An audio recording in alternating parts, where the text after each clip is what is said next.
Welcome to the Independent Writer Podcast, Episode 5, Terms and Acronyms Used by Writers.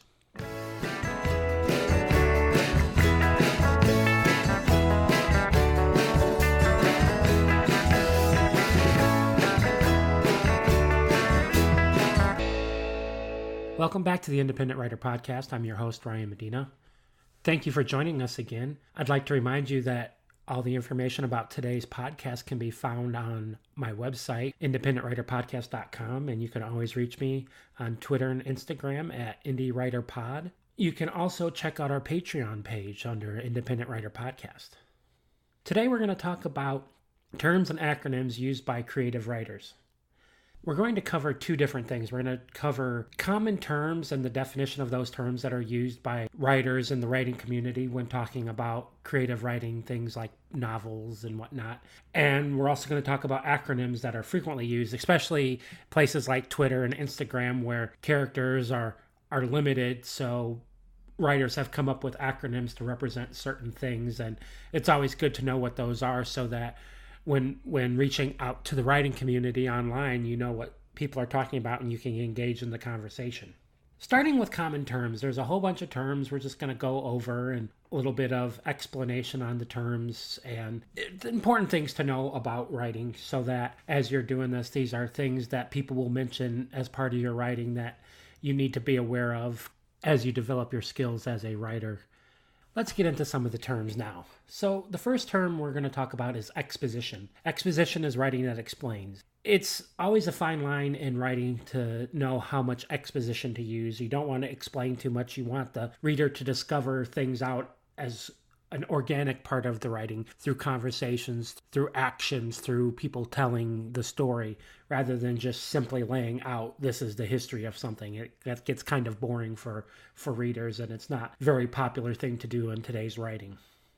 The next thing is an info dump, which also is part of exposition. An info dump is literally just paragraphs of telling information. Say you're writing a sci-fi story and you need to explain how something works. You really don't want to go into 3 or 4 pages of explaining how a spaceship works. You want to have it delivered through conversation, through the experience of the characters, and not just someone telling you the information. A good example of ways to avoid information dumps is if you look at the character Hermione from Harry Potter. She's kind of your encyclopedia of the magic world. She's always explaining to Harry and Ron things like, oh, I read about this. And then she explains what she read about. What she's doing is she's giving information in a conversational way, so it doesn't feel like she's just explaining things. It's relevant to what they're doing, and that's how you want to pass information around.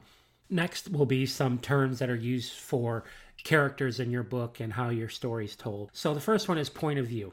The point of view is who the person or position that your story is told from. You can have a first-person perspective where it's told from a single character and it's always, I saw this, I saw that, I did this, I did that. The other one would be third person, where it's he did this, he did that. And there's various levels of third person where it's third person close, where like a Harry Potter, where you only follow Harry's point of view and what he sees in a very limited way. And then there's different types of third person that lets you see more information, but that's also more of an old-fashioned, more of a third person omniscient, where you see into everybody's mind. Stories usually aren't told that way. That's very popular in older fiction from the past. Next, we have the protagonist. The protagonist is going to be the principal or main character of your work. They're going to be the person that you're following, especially if you're doing first person or a close third person. The protagonist is who you're going to follow the most because that's the hero of your story. That's who you want to see accomplish whatever goals you set out for them. On the other hand, you have the antagonist, who's the person that's going to work against your protagonist. They're going to be the person who causes most of the conflict. They may or may not be the villain of the story, because the villain can be a lot of things, but an antagonist is going to be the type of person that impedes what they're doing. And in literary terms, I go to Harry Potter again since it's familiar. Harry would be your protagonist, whereas Draco Malfoy would be an antagonist. He's kind of a bully. He tries to get Harry in trouble. He's not really the villain of the story. He's just there to make Harry's life a little bit more interesting for the reader. He's going to be a jerk, and he's just going to be a constant thorn in the side of your hero. And in the case of Malfoy, his actions directly affect how you think about Harry. You make the reader love Harry because he doesn't put up with the bully. So that's how you make your character likable, even if your protagonist is an unlikable character. If they stand up to even worse people, then it makes them likable. And that's just more tricks of the writing world. We've covered the antagonist and the protagonist. Now we'll talk about a few terms about the story as a whole. You have your plot and your subplot. So the plot is the main events of your story. It's the incidents that drive the hero from the start to the finish of the story. And then you have your subplots, which are small hints as to how the story is going to turn out. You're going to sprinkle your subplot hints throughout the story, and they will lead to the whole culmination of the plot. It's the promise you're making to your reader. I promise that this is going to be the story, and then you want to deliver to that story. And another aspect of that is the foreshadowing. Foreshadowing is a suggestion of something that's going to happen. So if you foreshadow that something's going to happen in a situation, you better deliver on that promise. The foreshadowing may not be obvious to your reader, and it should be subtle but kind of obvious. And the reader will get to a point in the story that the foreshadowing becomes obvious, and they'll be like, oh, I should have seen that. And that's how you deliver on promises. That makes the reader happy that you pointed to it, and then they see it and they put the whole puzzle together, and that puts them in the story and putting the pieces together, just like your hero. We have what happens at the end of the story. We have the climax and falling action. So the climax is the greatest moment of intensity of the story. It's where the hero finally faces down with the villain and solves the problem, whatever your villain may be. He's going to challenge them, he's going to beat them, and yay, we have it. And maybe they fail. I mean, that can happen in a story too. They could fail, and that's okay as well, as long as it's part of the story. But the climax is where everything that you've been working towards in the story comes to an end. After the climax, you have your falling action. This is the time after the climax where the hero has achieved their objective. Either they beat the bad guy or whatever they needed to do. Now we need to kind of wrap the story up and wind it down as to the hero has beat the villain. Now he's going to ride off in the sunset. The people in the town that he saved will go about their lives. You kind of find out about a brief snippet of what happens to the major players in the story. Next term that we're going to talk about is dialogue. Dialogue is the actual speech between two characters. Dialogue is going to be the conversation that the hero has with his sidekick. It's all the talking that goes on, and so that it starts the story. It's just like thinking about a movie script. Your dialogue is going to be your characters talking to each other and how you relate their personality, their education. Dialogue is very important in how you structure it, because it's going to give not only your characters their voice, but it's also going to give you your voice as a writer. And you can distinguish characters by the way they speak. If someone is, as I said before, highly educated, they're going to talk differently than someone who grew up in the streets and had a tough life and is pretty hardened, and they're going to have more of a rough way they speak, whereas your educated person is going to have a more refined way. And it's your way so that a reader can read the speech that they're saying and know, oh, that's this guy and that's that girl, just by the way they talk. And so dialogue is a very important thing, and you'll hear a lot of talk about your dialogue and how your dialogue works.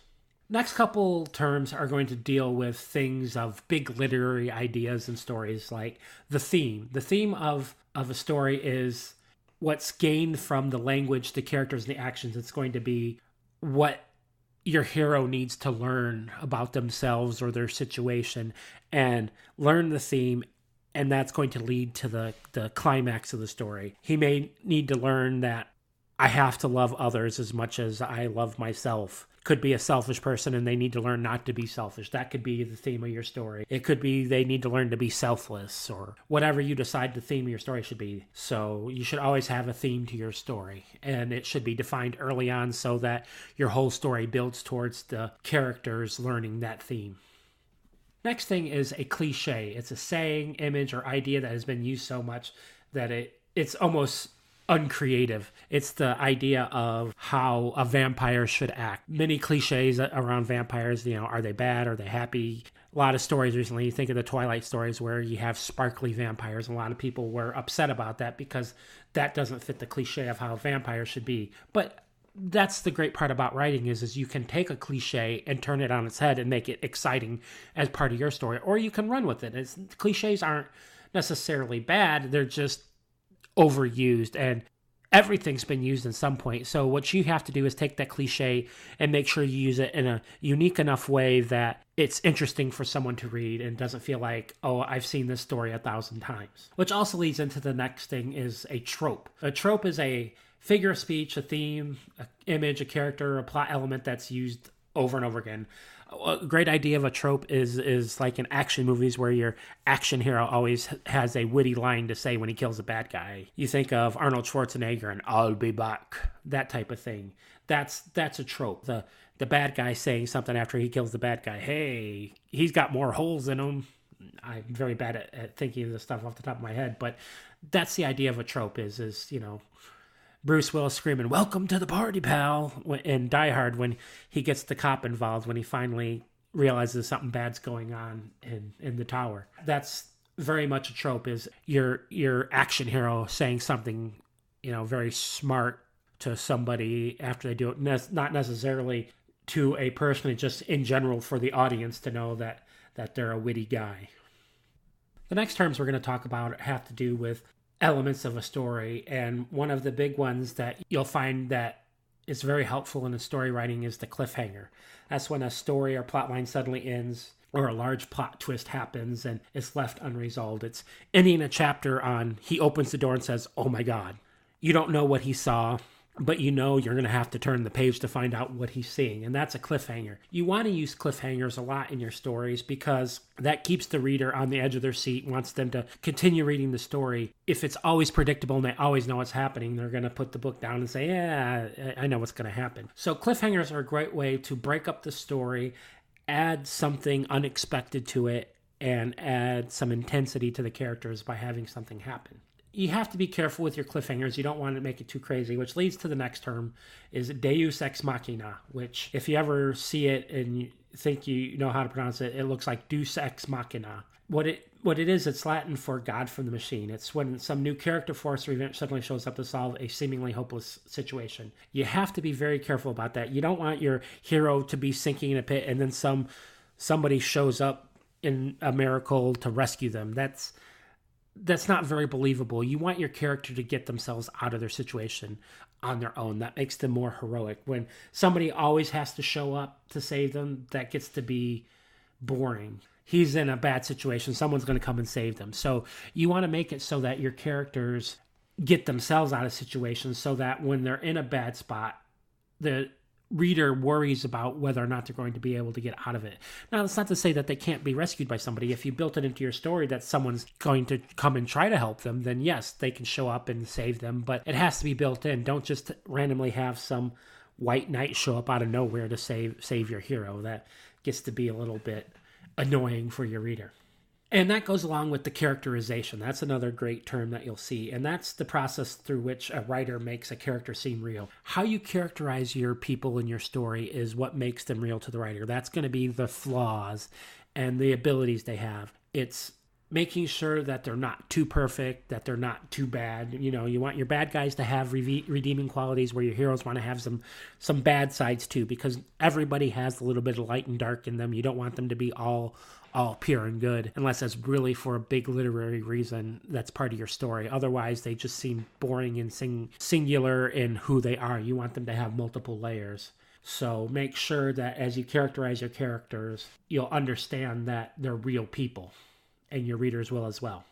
The next thing is conflict. Conflict is basically the battles that happen in your story. It's the heart of a plot of a story. It's what pushes your narrative forward. It's something that either is happening internal to your character or external. Usually you're going to have an internal conflict as well as an external conflict. It could be the hero seeking redemption for something that he had done in the past. So that's his internal conflict, is coming to terms with something that happened that maybe he couldn't save his family from the bad guy. Now he's battling that guilt while also in actuality battling the bad guy to bring him to justice. So you have both of those conflicts, and that internal conflict will characterize how he acts to other people and why he refuses to get close to somebody because of something that happened in the past. I don't want any friends because I had something bad happen to my friend. It was all my fault. That internal conflict will also lead to external conflict between your hero and people that they come in contact with, including the villain.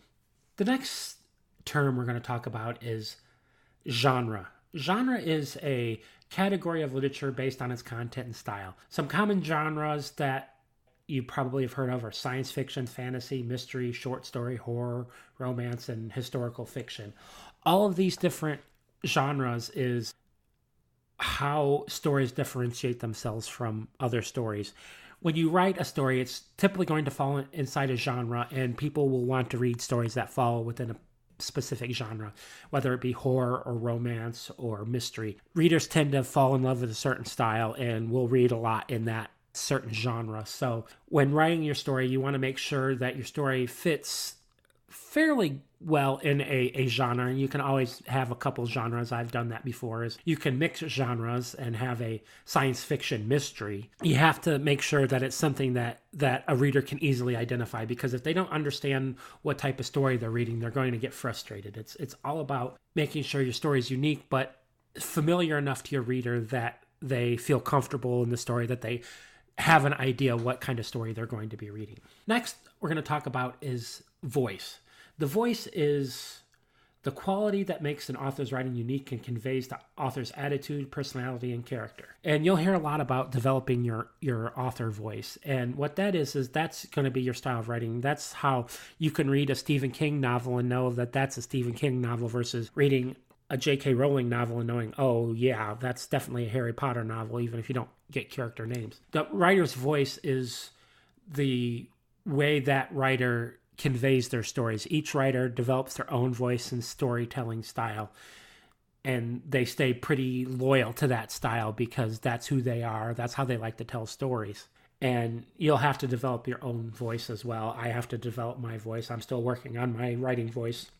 That's an important thing is you'll have to remember that when you're developing your writing voice, that you find the way that you write best and refine it to the best way possible. And that's really only something that can happen from writing and practicing your writing.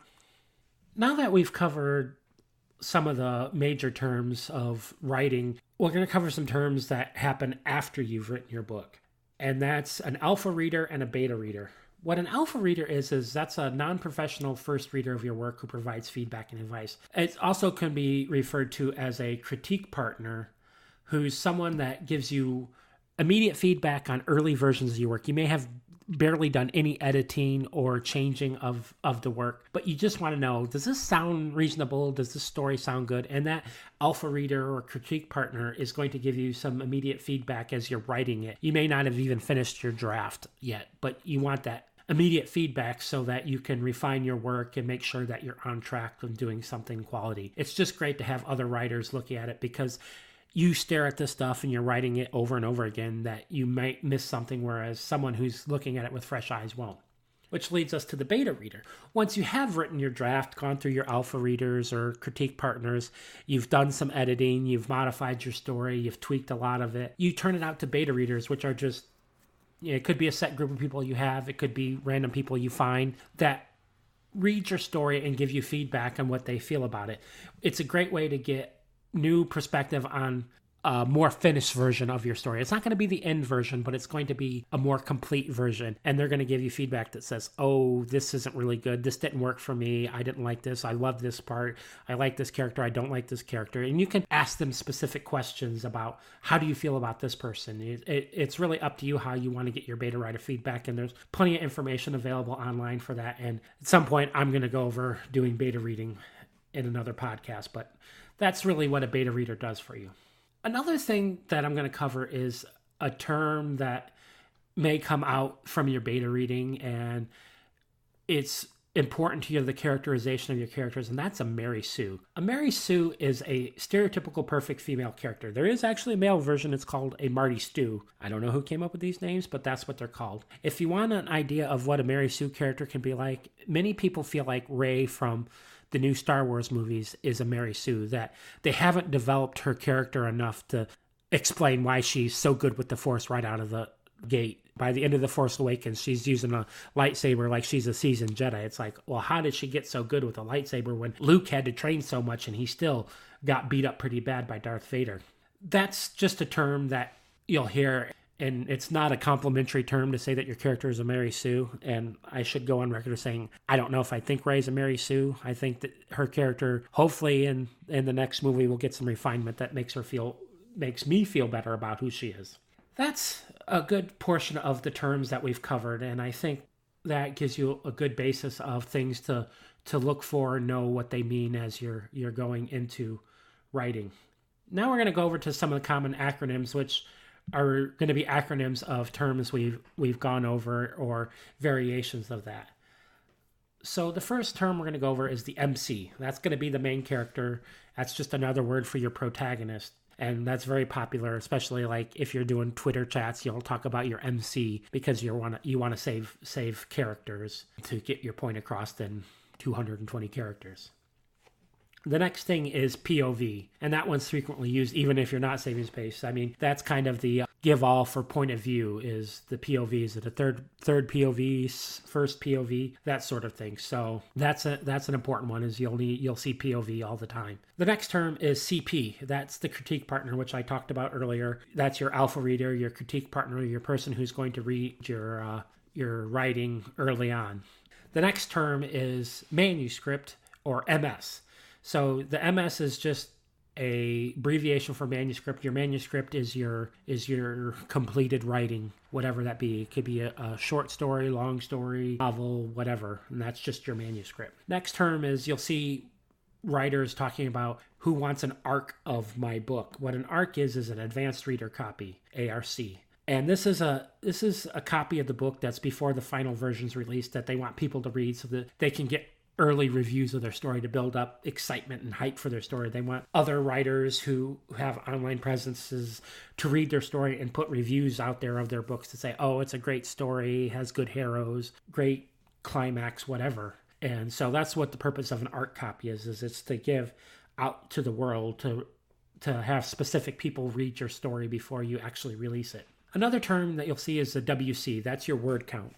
Most writers track their progress by word count. You know, your typical novel will be around 75,000 words or 100,000 words, just depending the type of novel you're reading. You know, if it's for younger readers, it's going to be more around 25,000 words. So you keep track of your word count as a way just to measure how well you're progressing. Most writers set a word count goal per day when they're writing. I want to write 1,000 words today, or I want to write 5,000 words for your extra ambitious writers.